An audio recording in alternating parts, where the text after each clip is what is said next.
তার সাথে সব কথার আগে যেটা বলতে হয়, আপনাদের কাছে আমরা খুবই কৃতজ্ঞ। বাংলাদেশ এজ এ হোল, সবাই, বাংলাদেশের সবাই কৃতজ্ঞ। এই অভ্যুত্থানের যে সময় আমরা যে সরকার পেলাম, যে অবস্থা পেলাম, এটা লন্ডভন্ড অবস্থা, টাকা পয়সা সব খালি, চলাফেরার কোনো বেতন দেবার উপায় নাই, মানুষের টাকা পরিশোধ করার উপায় নাই, আন্তর্জাতিক পরিশোধ করার উপায় নাই, একদম তলানিতে আমরা।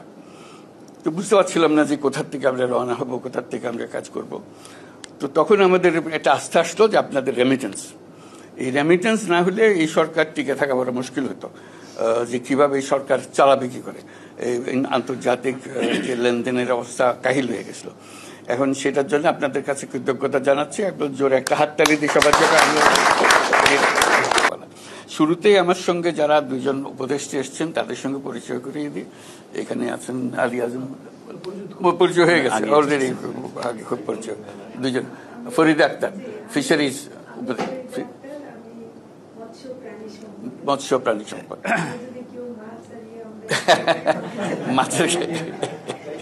মাছের কথা বলতে হলে অনেক সঙ্গে বলতে, এই যে মাছের ব্যবসা এখানে আছে। যাক, ওই দুজনের সঙ্গে পরিচয় করিয়ে দিলাম।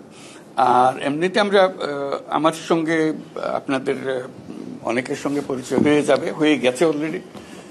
কারণ এই দেশের, বাংলাদেশের পরে যে দেশের সঙ্গে একেবারে ওতপ্রোতভাবে জড়িত সেটা হলো ইতালি। বহু বছর ধরে এদের সঙ্গে আমি কাজ করি।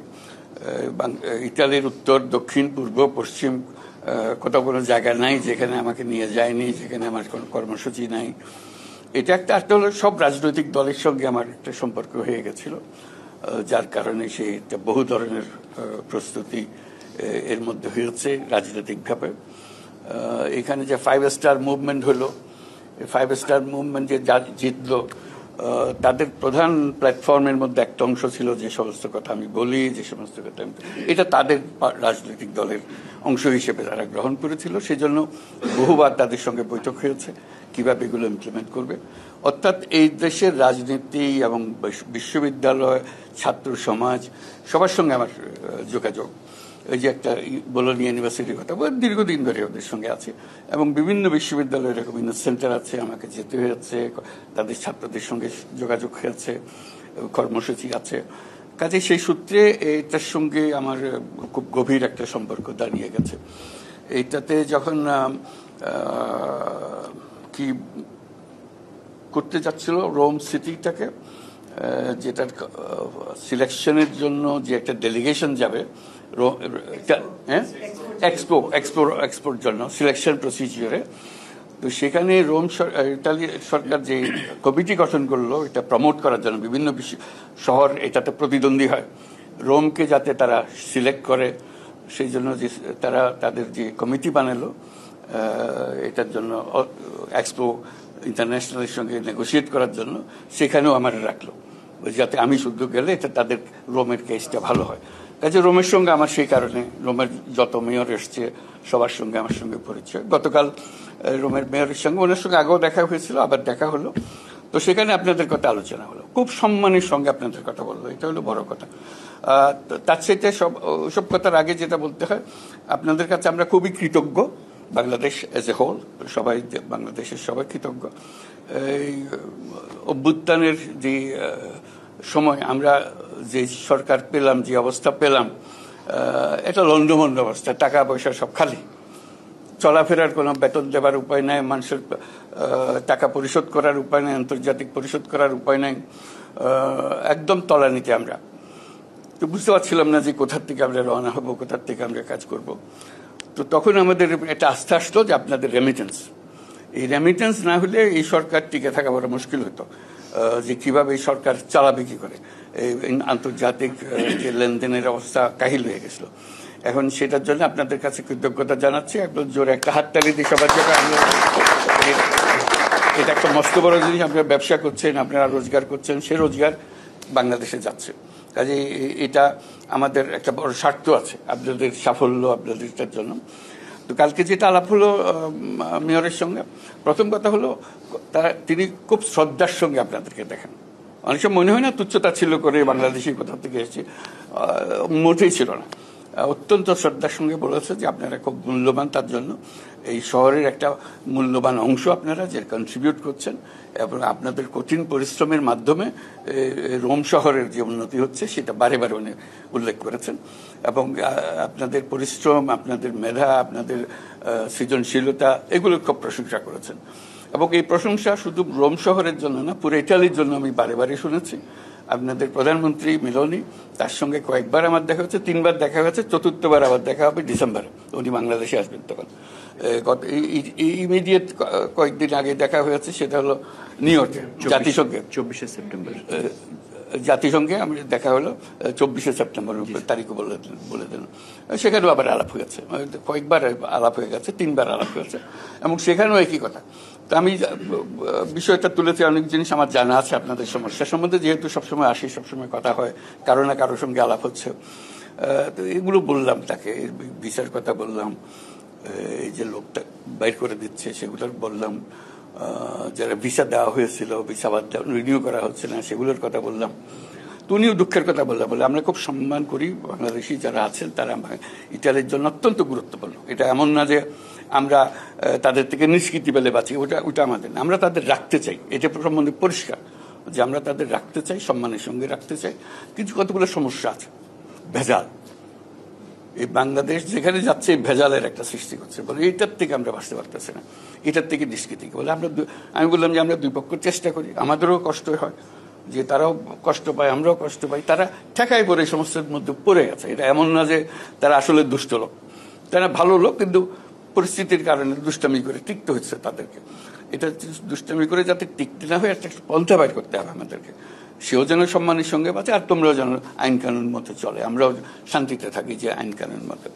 তো সেখানে ইতিমধ্যে আলোচনা হয়েছিল আগে, সেই আলোচনার রেশ ধরে আমি বললাম যে এখন বলছি যে একজন যদি নিয়ে যাও, আমরা একজন নতুন আনবো, একজন ভেজাল লোক নিয়ে অদল বদল করে জিনিসটা পরিষ্কার হয়ে যাক, অর্থাৎ জিনিসটা পরিষ্কার, তাদেরও ইচ্ছা পরিষ্কার, আমরাও চাই যে পরিষ্কার। তো ওখানে একজনের পরিবর্তে একজন হবে না, একজনের পরিবর্তে দুজন হবে, এগুলো নিয়ে আমরা একটা আলাপ করছি যে কি করা যায়। এটা নিষ্কৃতি, এটার থেকে নিষ্কৃতি পেতে হবে, এটার উপায় নেই আন্তর্জাতিক আইন অনুসারে, এবং বিশেষ করে ইউরোপিয়ান ইউনিয়নের সদস্য হিসেবে তাদেরকে এটা করতে হয়। যে আমাদের লোক তো আসতেছে, নানা জায়গাতে আসছে, এই যে নানাভাবে আসে, তাদের সঙ্গে আমার আলাপ হয়েছে। এই জাহাজ থেকে সদ্য নামার লোকের সঙ্গে বৈঠক হয়েছে, মেয়রকে শুদ্ধ নিয়ে আলাপ হয়েছে, কি করবে এখন, এটা এসে গেছে। তো মেয়র বললো যে ঠিক আছে, এসে যখন গেছে আমাদের দায়িত্ব হলো তাদের গ্রহণ করা, তাদের এখানে সেটেল করা। তো তাদের অ্যাটিচিউড দেখলাম যে এরকম না, এখনই জাহাজে ওঠো ফেরত যাও, ওরকম বলে না, ওরকম বলে না তাদের। এটি হলো ভালো লাগে যে এরা সম্মান করে, মানবিকতা আছে। তো আমি বললাম যে দেখো, এটা এখন তো এখানে আসলো, বলতে এরা এখানে থাকবে না তো। আমি বলছি কেন, বলে তাদের ডেস্টিনেশন হলো অন্যদিকে, আরো উত্তরে যাবে, উত্তরে যেতে যেতে কত দূর যাবে সেটা তারা জানে, কিন্তু এখানে বেশি দিন থাকে না। তবে দেখলাম যে ওখানে থেকে থেকে যেটা হয়েছে, এটাও পরিচয় করে দিল, সে ওখানে আমার জন্য আমন্ত্রণ করে রেখেছিল, কয়েকজন বাংলাদেশি ছিল সেখানে, ওদের সঙ্গে পরিচয় বলে এটা আমাদের সিটি কাউন্সিলের সদস্যরা, এখানে যারা থেকে গেছে তারা এখন সিটি কাউন্সিলে আছে, বলে তারা এখন আমার মালিক, আমার হুকুম দিয়ে তারা। তার মধ্যে যিনি প্রধান নেতা তাদের মেয়রে দেখলাম যে বেশ বিহু করে, তারা বাচ্চা মেয়ে, এটা 27-28 বছরের মেয়ে, সে হলো এদের নেতা। যে বলে ওর কথায় আমাদের চলতে হয়, ও যখন বক্তৃতা করে আমাদের ত্রাহি ত্রাহি অবস্থা হয়।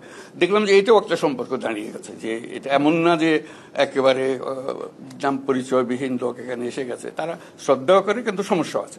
এই সমস্যার সমাধানের জন্য বারে বারে আলাপ করছে, তারা চাচ্ছে যে কিভাবে সমাধান হবে।